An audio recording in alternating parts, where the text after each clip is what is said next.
Hello, everyone, and welcome back. Okay, I know exams are just around the corner, right? So don't worry. Today, we're going to power through the entire nutrition chapter. We'll cover everything from the nasi lemak on your plate to how it actually fuels your body. I've got you covered. I'm serious. Have you ever really stopped to think about it? It's not just about feeling full.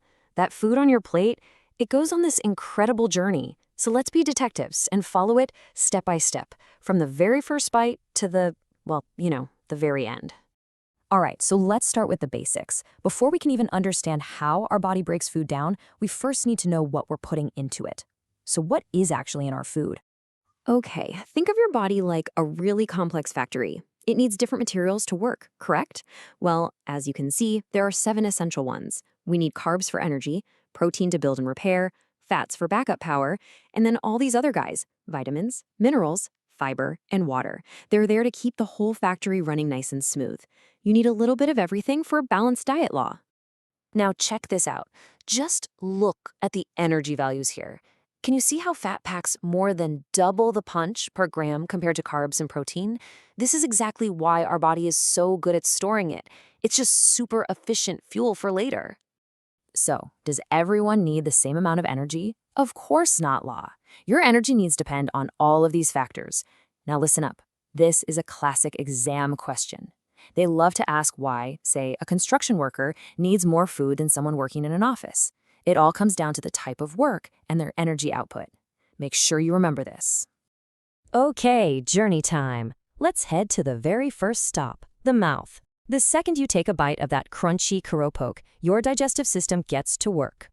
Right here in the mouth, 2 things are happening all at once. First, you have physical digestion. That's just your teeth crushing the food into smaller bits. But at the exact same time, you have chemical digestion. There's an enzyme in your saliva called salivary amylase, and it immediately starts breaking down any starch. Cool, right? All right, once you swallow, the food travels down into what I call the digestive powerhouse. This is where the real magic happens, where food gets broken down into tiny molecules that your body can actually use. This whole path is what we call the alimentary canal. And get this, food doesn't just drop down because of gravity. No way. It's actively pushed along by muscle contractions in this wave-like motion.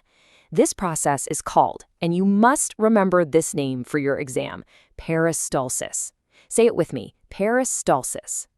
So first up, remember that amylase enzyme from the mouth? Well, it gets another chance to work here in the small intestine.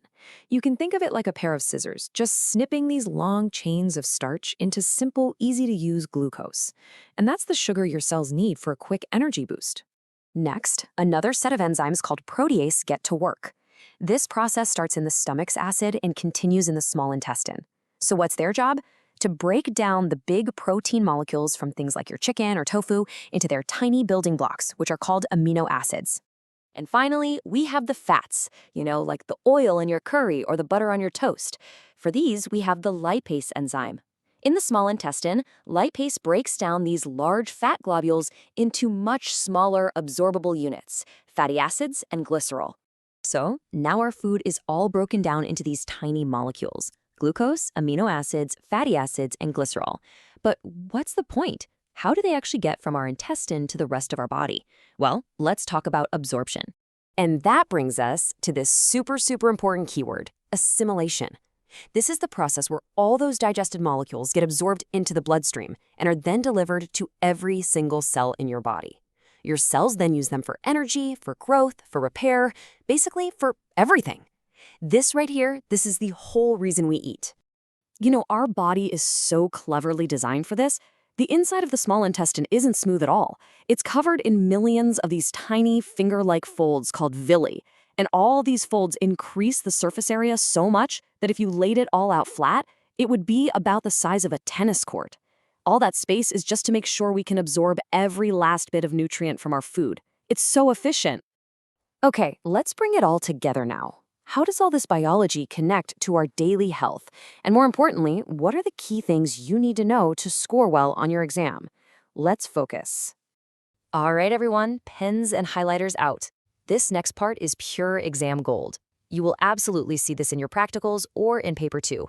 These are the standard food tests. Here's a simple summary table for you to screenshot. For starch, you add iodine, and you look for a dark blue color. For glucose, you add Benedict's solution and heat it. It will turn brick red. For protein, Millen's reagent turns red. And for fat, you do the alcohol emulsion test, and you'll see a cloudy white emulsion. Take a picture of this slide, make some flashcards. You need to know these results by heart. Now, let's talk about what happens when we don't get enough of certain things. Take a look at vitamin C. Without it, people in the old days used to get scurvy, where their gums would bleed. And a lack of vitamin D, which we get from sunlight, can cause rickets, leading to weak and soft bones, especially in children. And it's the same story with minerals. Not enough iron, you can get anemia, which is why you might feel tired and weak all the time. Not enough iodine, it can cause goiter, which is a swelling in the neck. It really shows how every single little component in our food has an important job. And this is why we always come back to the most important concept in this whole chapter, the balanced diet. You remember the food pyramid, right? It's not about eating less, it's about eating right, making sure you get all 7 food classes in the right proportions that your body needs. And please, please, please don't forget the simplest and maybe the most important nutrient of all, water. You should aim for around 2 liters a day. Why? Because it's essential for every single process in your body, including that final step of digestion in the large intestine, where water is reabsorbed back into your system.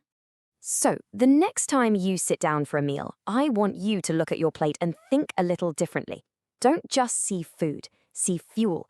See fuel for your brain to ace that upcoming exam. See fuel for your body to play sports or hang out with your friends. So what's on your plate today, and what amazing things is it going to help you achieve? Think about it. All the best with your revision, and I'll see you in the next one.